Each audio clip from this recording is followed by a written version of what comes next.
So thanks everyone. It's a great turnout. We're very excited about this this presentation. Obviously a topic that's important and near and dear to all of our lives and jobs. So very important, and I just want to thank you again for taking the time. Why did we pull this together? And we did it pretty quickly.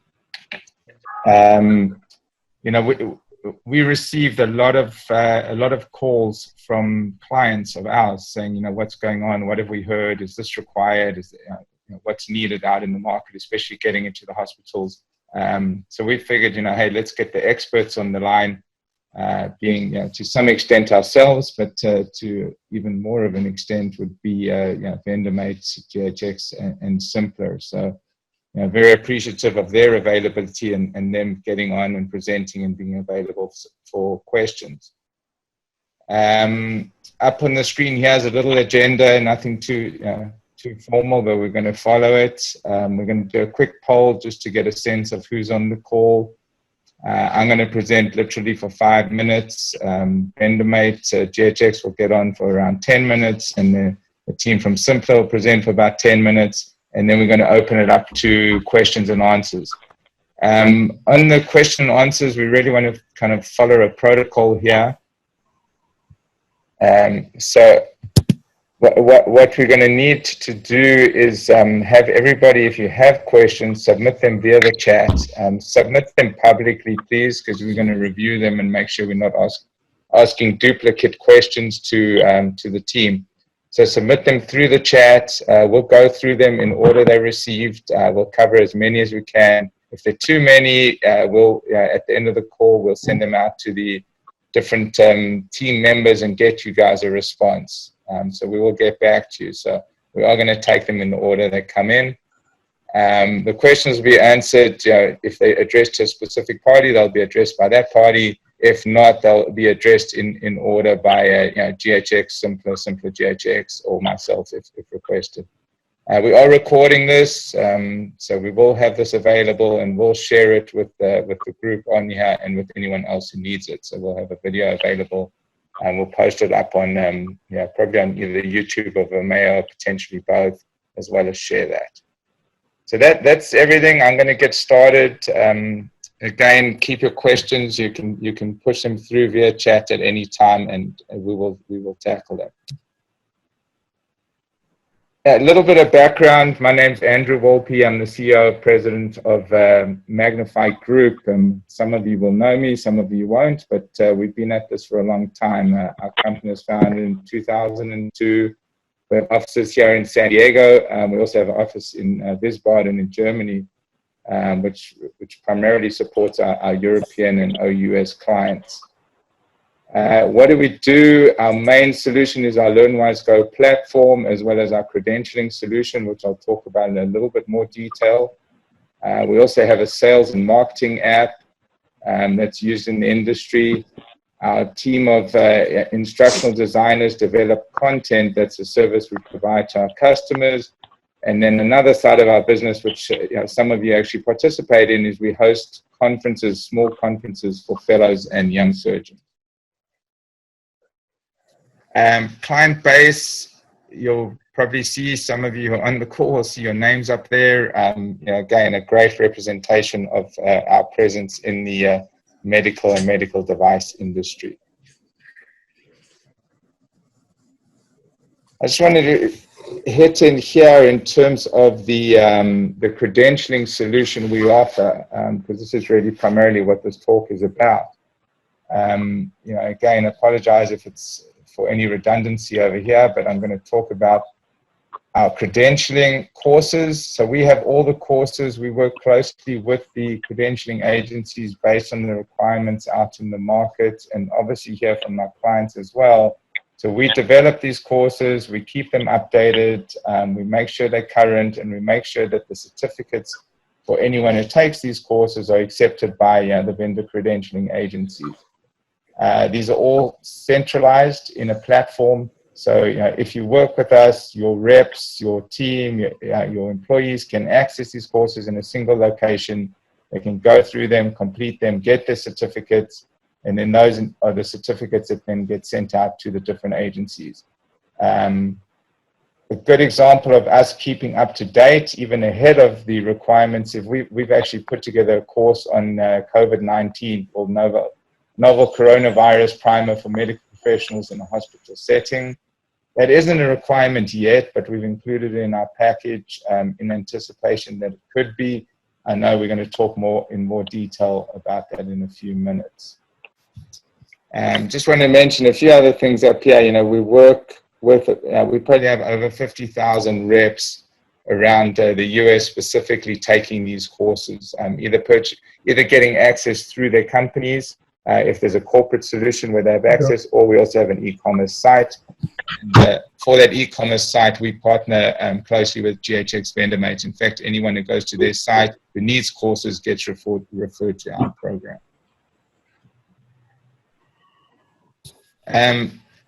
Also want to just share with the group here what else we do within our platform. So I mentioned the credentialing component, but this is a comprehensive learning platform that is available. It includes a full learning management system that can be used to deliver education to your customers, your sales reps, your employees. We also, within the platform, allow for management of webinars through an API with Zoom, GoToTraining, and WebEx. We can manage classroom training. We have a library where you can host your content. Somewhat, you could consider the library like a SharePoint type solution. You can securely host content. We have a rewards program, which allows you to motivate people to go through their training. We have a library of compliance modules, which I know a number of you use, including Sexual Harassment, OSHA, UK Bribery Act, Foreign Corrupt Practices Act. And then all of the data in our system can be output into dynamic graphic reports. So the system's FDA compliant, meaning it allows you, if you're ever audited, if you're using our system, to meet the standards set by the FDA. That includes encryption, e-signatures, and about 15 different other functions we've met. Also GDPR compliant. We work with the Privacy Shield here in the US to ensure all the data is secure. So yeah, this was a little oversight on my part. We just popped up a quick poll. If you guys could respond real quickly. So just get back to us on that. That should have come up before I started, but you can take your time and get on that. So while you're reviewing the poll, and we'll pop up the results, and just to share with everyone, I do want to again thank and introduce our partners in this presentation from GHX Vendormate, and they'll get to introduce themselves and their companies as well. We have Christy Leonard, the General Manager in Credentialing of Credentialing and Managed Services. We have Ty Allen, who I work closely with every week or couple of weeks, who's the Director of Credentialing and Product Management. So they'll be up next. Also from Symplr, really thankful. I spoke to them, and they really were quick to get on board with this and to share their knowledge and expertise. So Katie Centers, who's the Senior National Director, Sales and Customer Success, and Dr. Carleen Kerfoot, who's their Chief Nursing Officer. So really great to have these highly knowledgeable individuals. And what I'm going to do now is turn it over to GHX Vendormate. You guys will need to share your screen. If you're having any issues, just let us know and we'll pop that up. I'll stop my share. All right. Hello. I'm Christy Leonard, and as Andrew mentioned, I'm the General Manager for Credentialing and Managed Services for GHX. The business lines that I have represent about 25% of the business size for GHX. I've been here for about 6 months, and I have a rich history in healthcare, about 20 years working for a number of different medical device, pharma, diagnostic companies, as well as owned a provider organization. So a lot of different hats I've worn in a lot of different types of healthcare companies. So what Andrew had asked us to come in and talk about today is a little bit about some of what we're seeing in terms of access to the hospitals and from our data perspective. And So I wanted to start with just a quick snapshot. What you're looking at on the left side of the screen is just a picture of the well-known data source from Johns Hopkins looking at the infection rates. And so what I think is interesting about this is the contrast between the way the virus has percolated through the country and, of course, what you would expect is happening to the reps badging into the locations and the hospitals. And so the right side is unique badging events from our data of people actually going in the hospital. And so what you see happened in the middle point of March is a sharp decline in the number of people badging into the hospitals. And we're actually starting to see an increase. I'm going to talk a little bit about why that is in a second.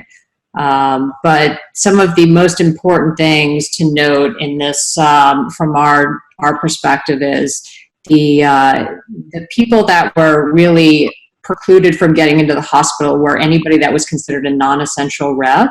And so what we mean by essential and what we learned from the policy uploads we need to do for our providers were essential folks were really people involved directly in supporting the procedure, as well as, of course, healthcare providers, people coming in that needed to support the hospital in terms of delivering supplies, and then people that were coming in to do servicing like IT, maintenance, things like that. And so when you think about the clinical folks coming in related to vendors, that reflects really about 67% of the people are clinical or OR or surgical reps. And so if you could, Ty, if you could flip to the next slide, I just want to show you what we're seeing there. There we go. All right, so this is what's really changing the game for what we're seeing and why that resurgence is happening. And so we saw an 84% drop in vendors coming in. We're now down, I would say, about 53, 54%, according to where we were from our baseline. And so we're still down pretty dramatically, but this is the storyline. What's happening is the states have started to announce resuming elective surgeries. We're seeing an increase in the vendors getting in. We're also hearing about that in terms of making adjustments to the policy uploads for the provider organizations for reps coming back in. And so on the left side is just a little viral map showing which states have already initiated resuming elective surgeries or that they will be initiating. On the right side is a little graph showing, yes, as of Monday, there were about 30 states that had initiated, but you can see that it's happening, I wouldn't say piecemeal, but it's happening slow, and there's still, of course, 20 states left to go. And so some of them won't even be reopening till later this month, but some have already started. And that's translating directly into the badging data that we're seeing on that resurgence. So we've been going up 150, 300, 500 more vendors getting in per day. So it's increasing quite rapidly. And we're seeing that play out through our data. So this is a little bit of information just on how we're tracking our leading indicators of how we're tracking how things are changing in the market. We're also spending quite a bit of time with our providers and suppliers through roundtables and other discussions. And Ty's going to spend a couple minutes talking about some of the things we're doing from a compliance and credentialing perspective in this next phase, which is going to be part of our new normal. All right, I'll probably have to give it a second for the slides to kind of catch up. So, hi everybody, I'm Ty Allen with Vendormate GHX, working the product management side of credentialing. So glad to be here. So just kind of when everything kind of kicked in with COVID-19, and impact the worldwide and specifically in the U.S., GHX has been focused on basically using our platform to help connect the healthcare solution, the suppliers and providers. We moved pretty quick to create a COVID-19 task force that we meet regularly, almost daily, on topics and priorities to basically kind of move those things through, because this is a unique time. So we also created a COVID-19 info center. This information center is open to the public, and it's to help our community tackle the pressing challenges that we have in basically securing supplies, and also helping identify critical and clinical products and alternatives to really kind of help in the supply chain. The goal is really been to empower you to be responsible and to basically understand how and be transparent to how we can basically kind of help out in this unprecedented time. The new normal, we're not quite sure what that's going to look like, but we're working, you know, as Christy said, we're working with the providers to really kind of see how we can open up things. We've also been working with ARM on how to basically get vendor access and collaborate and basically go through some non-traditional, I guess, healthcare vetting for PPE and other critical supplies. And kind of move on to the next slide here. Just to kind of give you some background, you know, we're not just about the badge. I know sometimes that's kind of, that seems to be kind of a saying out there. But we've heard, and we've been really focused on the compliance and credentialing of everyone, and how do we help facilitate, you know, opening back up for all things. One thing that you know, a lot of times I think everybody understands this for that badge, and but there's a lot of things we do behind the scenes, and we continually go through a process to continue to sanction all the vendors in our network, as well as the individuals, and keep that up to date. For those of you that have been going on, or that will be going on location or on location now, just kind of a couple of things that we've been hearing. Some research from the CDC is that of course there'll be an increased focus on PPE across basically all of our lives, whether you're going to a facility or not. So one of the things that you know, we've kind of researched and looked at, and we feel like that the need for PPE, we're hearing both sides of the fence. So some providers will be able to provide it. Some are going to require vendors to supply it. So just be prepared, and also check when you're going back on site to basically set up and understand that you need to understand what the requirements are going to be. So as you know, a lot of folks on this call, you guys are dealing with PPE, and you understand the rigors and the protocols for donning and doffing. Just to make sure that I know that this is covered in the magnified training. But just make sure that you're up to date. Other materials and other things to kind of focus on are basically, and this is based on kind of best policies and the new guidelines that come up from the CDC. So it's to focus on basically, you know, symptomatic checks, temperature, things like that, and make sure that, you know, your health and safety as you go on site. So that's pretty much all we have. So I'm going to turn it back over to Andrew. Again, thanks everybody for hosting this, and I'll stop the share now, Andrew.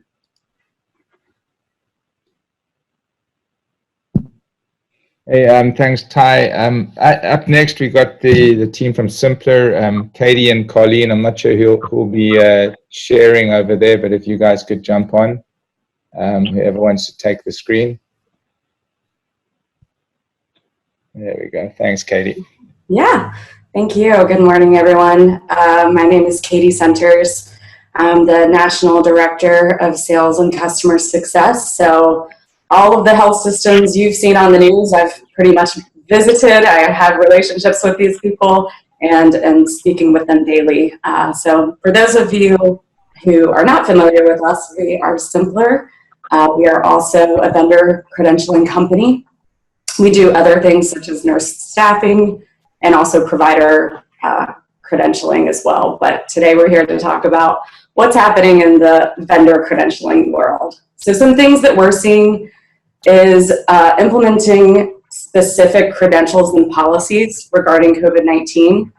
So those have already been implemented at many health systems. Daily acknowledgements requiring vendors to attest that they don't have any symptoms of COVID-19 and that they understand the new access points. We're also seeing health systems struggle to really define what is an essential vendor. So as Vendormate just said, you know, it's definitely only limiting to people who are mostly required to be in the operating room, but some health systems are still struggling to define who do we allow on site and who should we not allow. We're also seeing questions regarding who should have all access status. So we have 4 access levels for vendors. All access means that you probably are an OR rep who is actually assisting in surgeries, but we're hearing those kinds of questions. We're also definitely seeing limiting vendor access. The data that was just shared is exactly the trends that we saw in the middle of March. We saw a sharp decrease of vendors coming on site. And now that things are opening back up, we're just seeing that physicians are requesting appointments and only those vendors are allowed on site.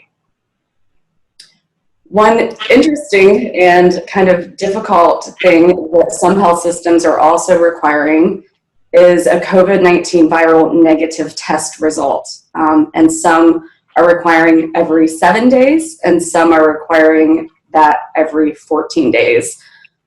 We are strongly recommending that health systems do not implement that because of the difficulty and availability of testing, as well as the fact that a test result today that's negative really means nothing tomorrow. So, but despite our efforts to advise against that, we're hearing, you know, chief medical officers not willing to come off of that requirement. You will definitely continue to see this as well. We have N95 mask fit test credentials in place.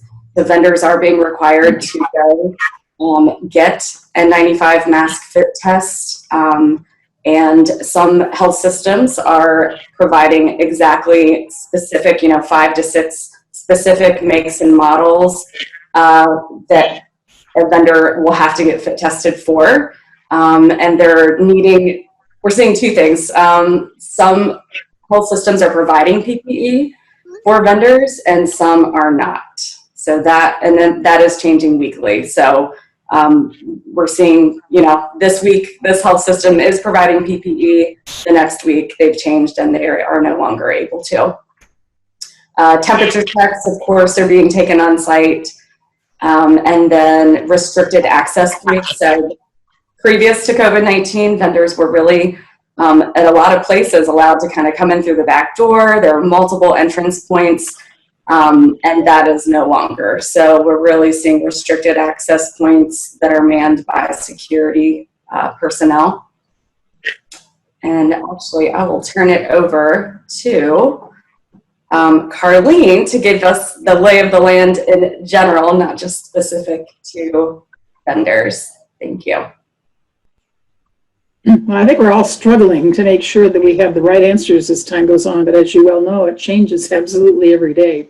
So we're all about being extremely flexible and finding out as much information as we possibly can. I think the big worry is, you know, what is going to be the new normal? And so as we think about the new normal, you know, what is that going to be and what do we have to do to prepare for it now?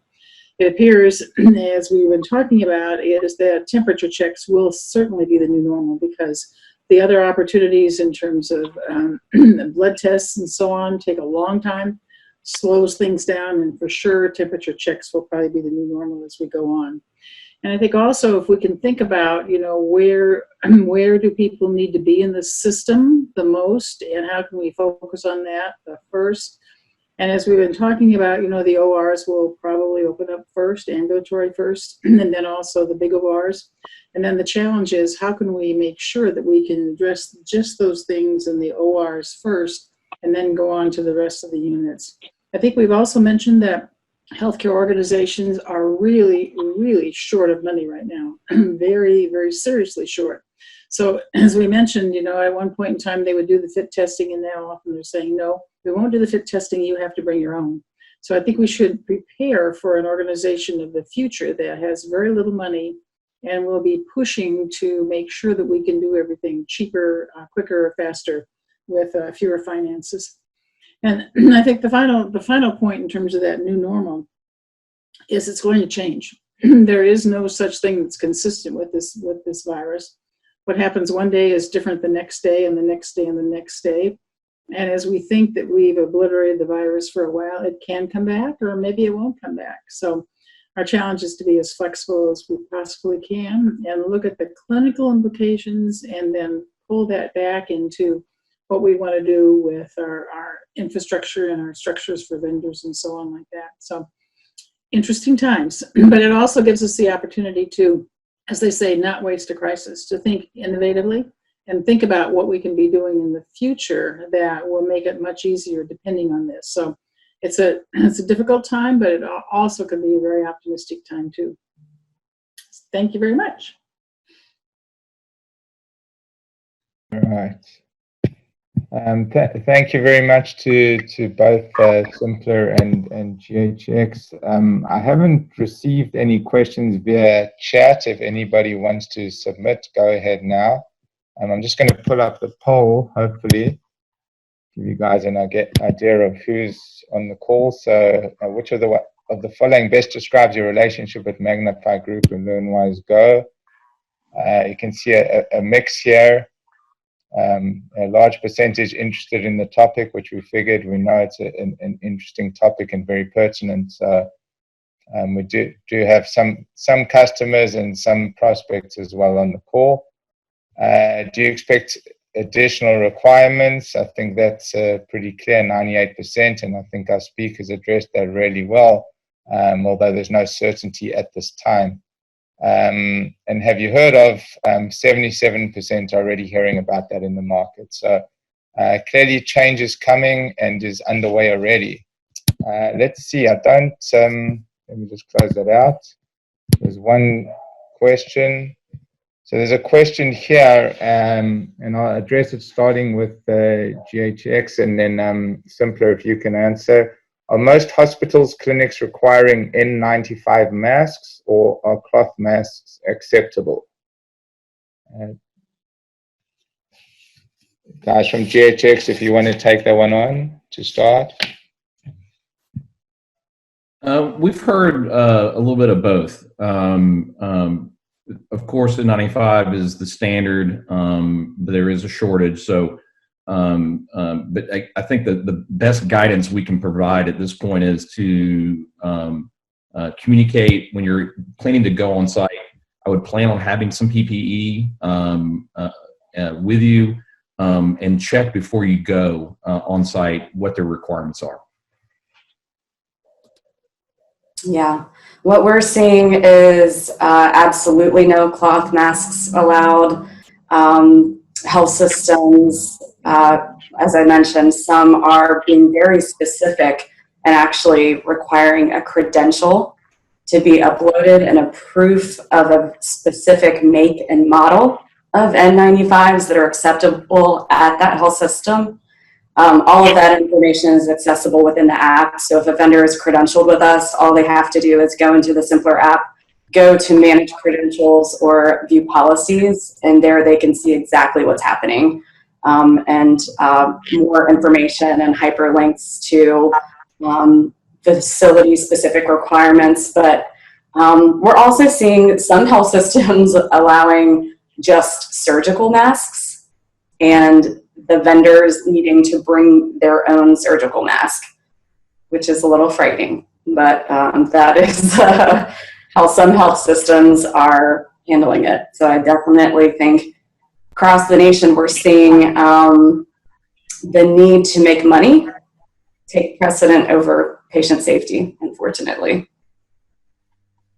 Yeah, I imagine over time there'll be a standard, and the standard will probably lean towards an N95 mask, would be my prediction. Again, not mine. But thank you for that question. Sure. Just to add one more thing too, we're seeing some health systems are going with the stance of if that patient tested negative for COVID that day, then everyone in the operating room only needs to wear a surgical mask. But I agree with you. I think that, of course, the safest thing would be if every single person in the OR has been tested and that they're all wearing an N95. But the issue of being able to access PPE is still a struggle. Yeah, that's and I like that you've built that into the system. In our platform, we also have an option for people to upload documentation and store it along with their courses. So that type of information can also be stored centrally and then shared with GHX Vendormate and Symplr as needed. Got a question here. As a Canadian traveling to New York for case coverage, would you foresee a negative COVID test while in New York after travel to supersede the need to quarantine? I don't know if Symplr, if you want to tackle that question. I don't know if that's an easy one to answer at this time, but if you want to give it a shot. Trying to read that question. Sorry, I'm not sure that I understood. Yeah, I can. As a Canadian traveling to New York for case coverage, would you foresee a negative COVID test while in New York after travel to supersede the need to quarantine? I guess the need to quarantine in New York. It sounds like that's more of a state requirement. Would that supersede? I don't know if you guys have any information on that. I think that's even probably more specifically, probably be if you're asked to travel to New York to assist with a case, I would think that the health system has their own policy on what they want you to do.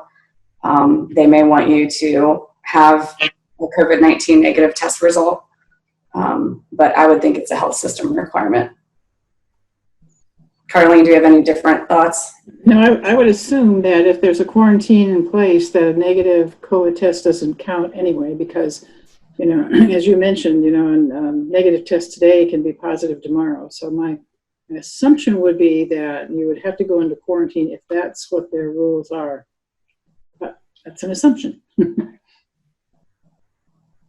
I'm going to jump to the next question. I've heard of some institutions conducting off-premise meetings with vendors.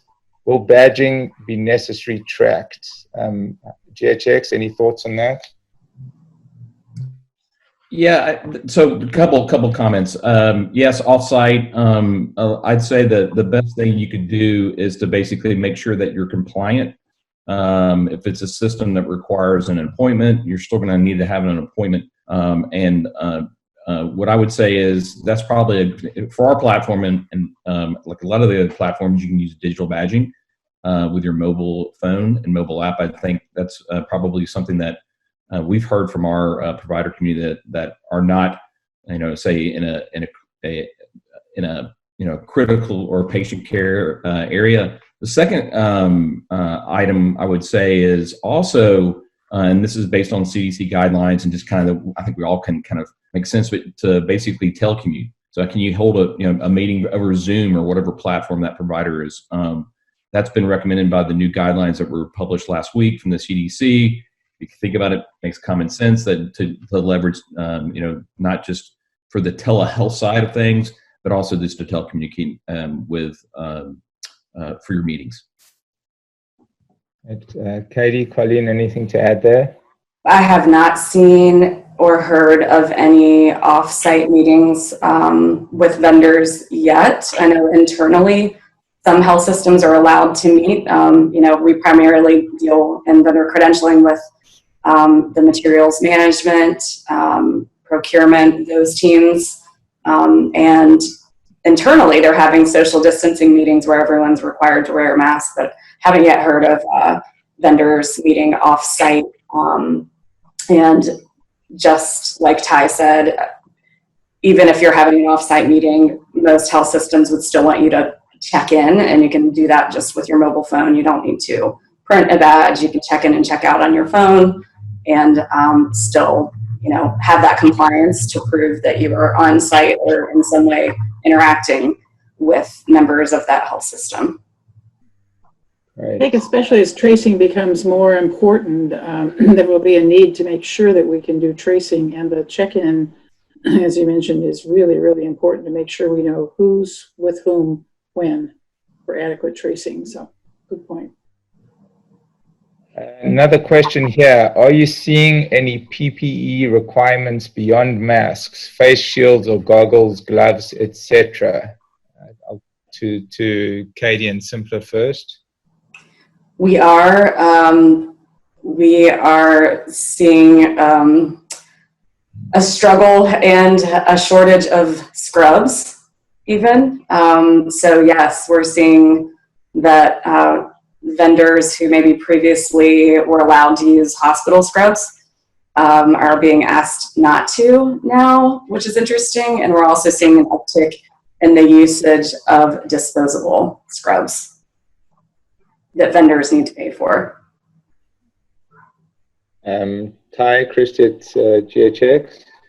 We're hearing in the same thing, that it's really depending on the situation, where you're going to be OR, but be prepared that you're going to need you're going to need more than just a mask. Specifically, you're going to be around patient care. So. Okay, this one came in privately, but I'll ask it anyway. Are you seeing limiting of number of reps within each OR? I'll put that to GHX to start. Well, that's going to be, I guess, specific to provider that, and we've seen that because of just the overall need to restrict just for critical care, that in some ORs they are doing that. That's kind of really provider by provider. It's Symplr. Katie, any thoughts there? Yeah, I agree with that. I mean, I think that we're definitely going to see a limit, and I'm only seeing like one representative, being called into a case so far. But yeah, it's really definitely an outbound request from a physician, and they're contacting the specific vendor that they would like to have in that case. Okay, another question here. Is there a national site that offers fit testing? Or should we be using the OSHA website? We've been hearing N95s for OR access only. So really, is there a national site that offers fit testing? Or are there specific sites where people should go? Let's start at Symplr with Katie and Colleen. Yeah, Carleen, do you want to take that? I'm not sure if there's a national testing place other than the OSHA website. That's the best place to go. And I think the challenge is going to be as people come in, the question will be who has done your fit testing. So whoever you can find to do the fit testing, and you can be certified by it. If the hospital won't do it anymore, then that definitely is the challenge. GHX, Ty, Christy, any thoughts there? Very similar. I know the CDC's got some pretty good documentation around just donning and doffing. So I'd reference the CDC also there. So the fit test requirement is obviously an in-person requirement where you have to go out for a meeting, direct interface. Is there, or would there be any kind of online option where you could go through that? Any thoughts on that to either of the parties? Like, could there be a Zoom video where they just review you, put on your mask, and ensure you're doing it correctly? No, it's definitely in person, and there are very specific test methods that can be used. And there is a national testing center. I can't remember the name. It's something like Casenta. I apologize. It definitely starts with a C. They're providing the fit test, but they're not providing the mask. So that's also an interesting. Concentra. Thank you, Nadine. It's called Concentra. That's a place where you can go get a fit test. But as I said, they're not providing the mask itself, and it's definitely an in-person test. Your own mask test. Hi, anything from you guys on that? I mean, I think that's pretty. I mean, I second that. Nothing to add. And there's another question on here that kind of ties in, repeating what you said, Katie, that Concentra, you can go for a test, but they do not provide the mask for fitting. There are 6 different models. How do you recommend we get fitted when we need to bring a mask? Is that if a hospital, I guess the question really is a hospital requiring a specific type of N95 mask, or is N95 in general sufficient? Because I imagine whatever mask you're going into with that hospital, that's the one you'd have to have the fit test with. So would hospitals require different types of N95 masks? Have you seen any of that? Yeah, we are.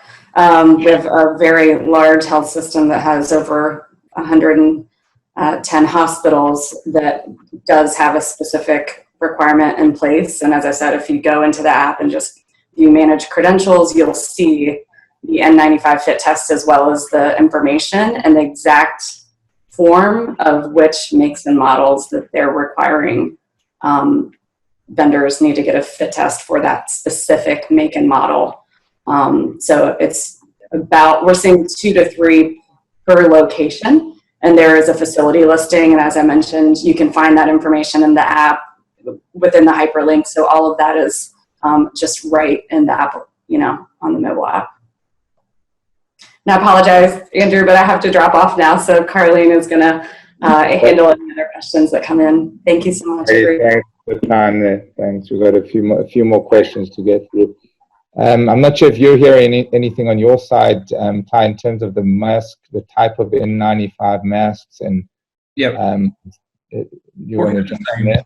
The same as we refer to. I would say one thing, just to kind of, there are being very specific about the make and model, but I will say one thing that's just sometimes eludes folks. I think this is probably not the right community to probably understand this, but like the N95 that's used in construction, that's not really typically one that the healthcare system is going to even kind of, so just as a precautionary kind of, because of the way it's vented, it actually is not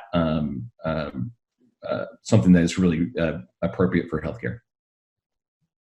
And there's also a lot, if you get them off the internet, there's a lot of ones out there that are not good, that are fakes, even though you might think that it's a reputable one. So the hospitals are very particular about, most hospitals, some aren't, but they're very particular about indicating that these are the 1 or 2 or 3 that you can have.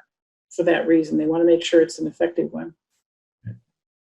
And I imagine one of these agencies that conduct the fit test wouldn't provide a fit test on a mask that's not suitable for a hospital environment. So if you showed up to get your fit test with a construction N95, I imagine they would kick you out or recommend you come back with a different mask. That's a good question. We would hope so. And then it can really be challenging, because if you're visiting multiple facilities and each of them requires a different mask, that means you've got to get a fit test for each mask. I don't know the pricing. Do you guys have any idea on the pricing for these fit tests? I don't know if anyone in the audience, if they want to just send a chat, if you have any experience with the pricing per fit test, it'd be interesting to find that out. I just heard here around $85. So yeah, that can that can add up quickly if you've got to get multiple fit tests. So I'm sure eventually we'll land on some standards for all of that. Remember, they're in short supply, so start now to find the ones that you need, depending on where your client or where your customers are. Here's a question: are you actively recruiting primary care facilities to manage credentials for them? Generally speaking, especially in the past, sales reps have not had to have credentials about primary care practices. Ty and GHX, you want to jump on that? Yeah, sure. What we see, we don't actively recruit really generally in that space, but what we're seeing is if you're a primary care that's tied to a health system, sometimes they will require you to be credentialed. It depends on really the healthcare system. I think that again, there's probably a good use for a digital badge because of the primary care. You've got a single gatekeeper, not really needing to print out a badge, but it really kind of varies, kind of healthcare system to healthcare. But if it's a healthcare system that's typically doing credentialing, sometimes you have to be credentialed and compliant to just get paid. So I would make sure you cover your bases there.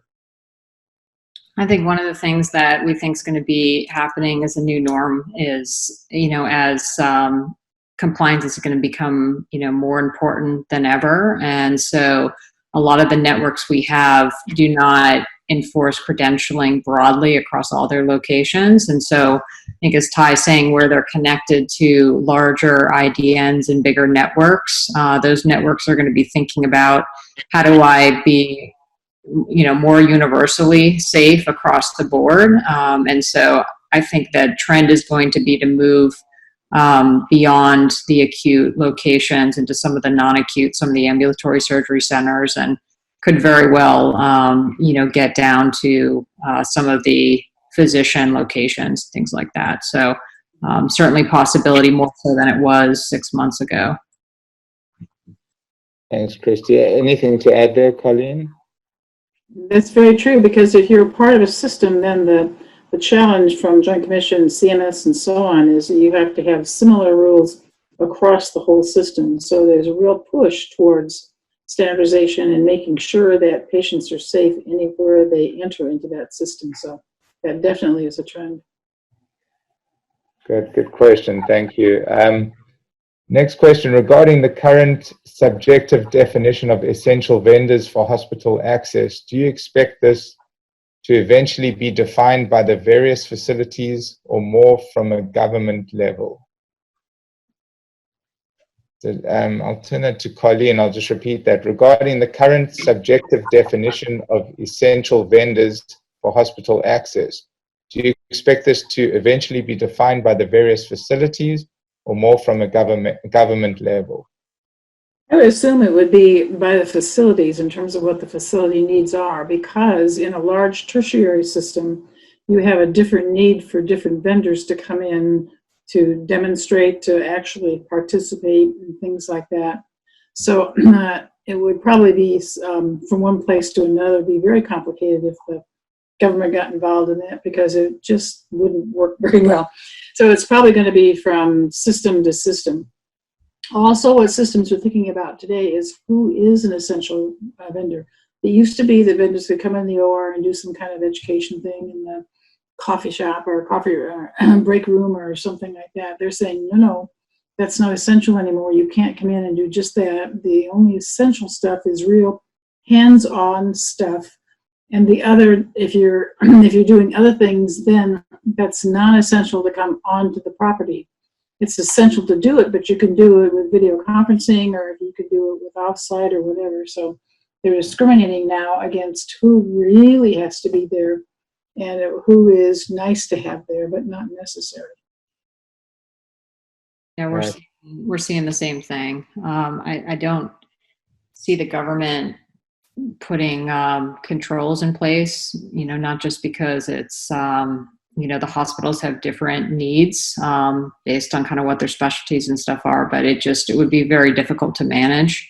As we looked through the hundreds of policies that we uploaded for hospitals, we were able to tease out what the themes were for what an essential vendor is, but it wasn't like everybody had 1, 2, 3, 4 listed.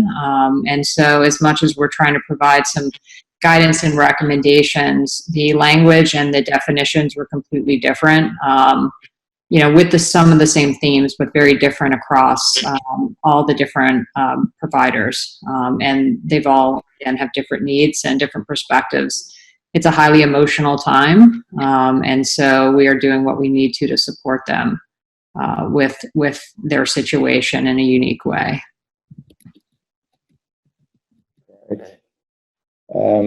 Next one here. Do you have suggestions on where we can send our reps to get fit tested? They're experiencing difficulties finding a clinic that is providing that service. And last is, will the slide deck be sent to us? We are recording this and we'll make it available, so I'll answer that part. But so any suggestions on where to get fit tested? I know we had put out the one with the C. Concentra. I don't know if there's any other agencies or somewhere where we can go look online to find a list of agencies that'll do that.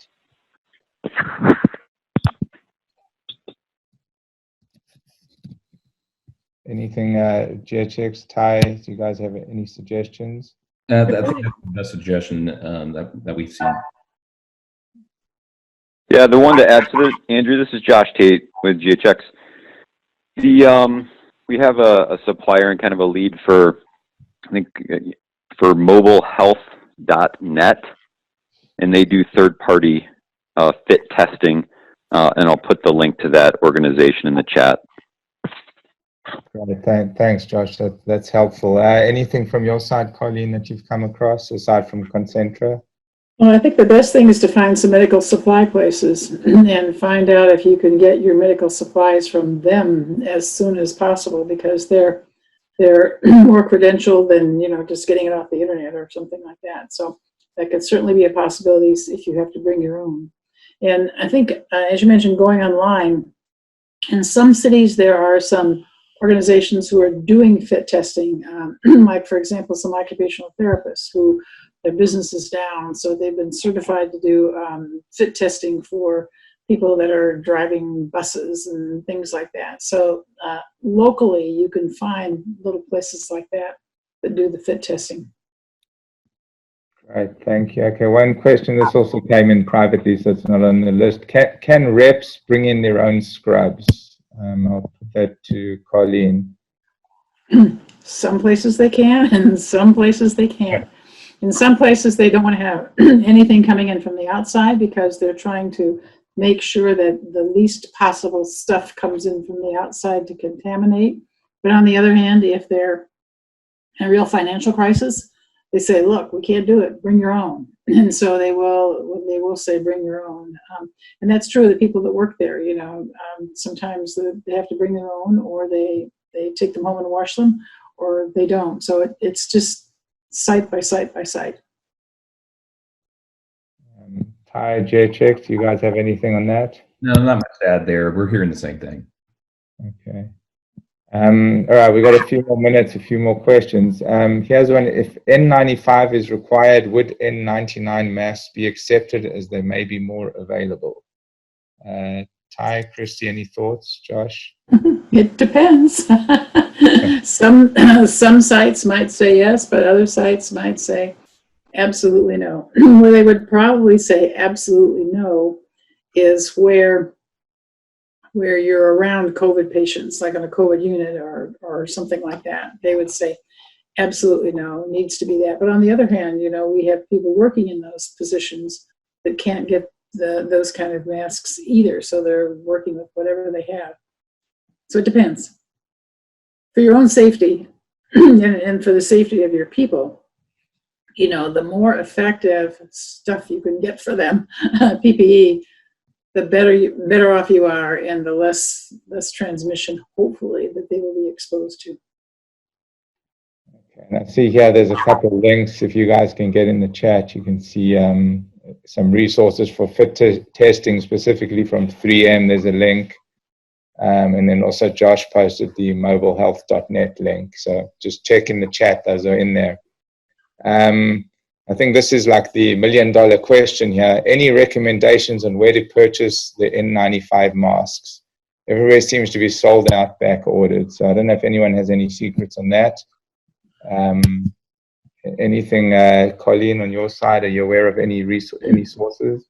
The medical supply ones are probably the best, and just get in line and get them. If you get them offline, there are a lot that are fakes and really don't work very well. And, you know, when you go to a hospital, if it's not a brand, they will say, not approved. And you can also ask the hospitals where should you go? Sometimes they have some good information about, well, go to the supply company first because they've got more, or go here, go there, whatever. I think that's the piece, again, Josh Tate with GHX, I think that's the piece we really need to continue to advocate for from a VCO perspective, and we're certainly committed to that, is trying to drive consolidation of which masks, and if you're going to mandate it, where can I source those from? And so those admittedly are some of the answers we still don't have clarity on that we're working to get on behalf of the supplier community. I posted the mobilehealth.net that is specific to the Northeast as far as I can tell. Amazon is also allocating PPE, and I can post that link, and they're doing that so long as you can essentially prove that you are indeed in a healthcare setting. But I think, again, the challenge right now is for this to be productive, a hospital has to say these are the masks that are acceptable, and then you have to have a path to being able to obtain and source those products. Ty mentioned, you know, the piece that's only come about in the last couple of weeks is great. You have an N95 or an N99 respirator, but it has a valve on it. That's not sterile, so it protects the representative, but then you're exposing others. So there's admittedly challenges around that. So I'd just say from a GHX perspective, we're advocating to really understand how we can drive consolidation. We're committed to that. And how we can continue to provide access as we learn more from a sourcing perspective. Thanks for that, Josh. I think we have time for one more, maybe two more questions. Here's one. What are you as the vendor credentialing agencies doing to advocate for reps with regards to these pushes for fit testing? Is there anything in play that can make this process smoother, easier, less expensive? I'll start with GHX if you have any thoughts on that. Yeah, we are not just for the N95 test, but we're generating a list of recommendations. So what we don't want to see happen is a creation of a requirement to take 8 different tests every other day, 5 different masks, and you could just imagine how the logistics would spiral. And so we are coming up with a series of recommendations that we can provide to the provider community as they come requesting new policy upgrades. In some cases, they have some ideas. Some cases, they don't know where to start. Other cases, they feel pretty sure about the direction they want to go. But holistically, we're trying to have a more focused, tailored approach so that it's not coming across as overly burdensome on the supplier community, but still doing the job. One of our big focuses is ensuring that they're doing real-time screening at the hospitals. And so everybody knows doing a test today doesn't necessarily mean, you know, you're safe.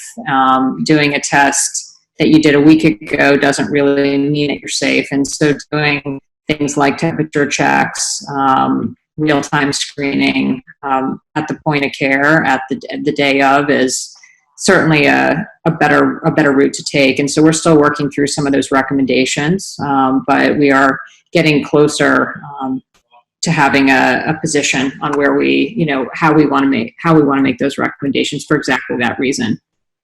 So, Ty, I don't know if you have any more to add on that, but that's kind of our thinking. No, that's nothing to add. I think that's similar to what we're doing. We're trying to keep our ear to the ground as much as possible and find out all the variances between different facilities, and then get all that information together in one place. If you have to do something, it's probably best to go with the ones that have the most difficult credentials or the highest standard, and then, you know, work with that, because the ones with lower standards would certainly accept the higher standards. But it is confusing right now with many different places out there, but the more we can get the information from what's out there and make that happen, the better off we are. And that's exactly what we're doing. Well, you know, again, I want to thank everybody here. We've run out of time.